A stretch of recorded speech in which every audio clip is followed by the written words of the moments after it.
জেলে আর ছোট মাছ। এক ছিল এক গরিব জেলে।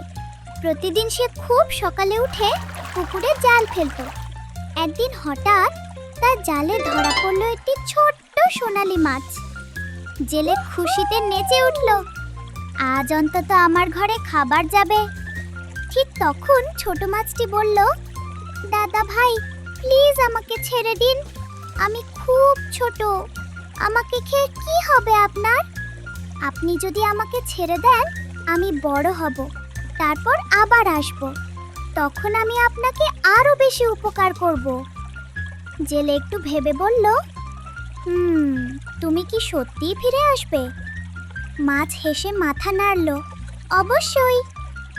জেলে চোখ ছোট করে তাকালো, না রে, আজকে যেটুকু আছে সেটাই তো সত্যি, ভবিষ্যতের স্বপ্নের উপর ভরসা করা ঠিক না। সে ছোট মাছটিকে জামায় মুড়িয়ে বাড়ির পথে হাঁটলো। যা বর্তমানে তোমার আছে সেটাকে মূল্য দাও, খালি আশা দেখিয়ে কেউ যেন তোমাকে বোকা বানাতে না পারে। লাইক দাও, কমেন্ট করো, শেয়ার করো, সাবস্ক্রাইব করো। বন্ধুরা, নতুন গল্পের জন্য চোখ রাখো আমাদের চ্যানেলে।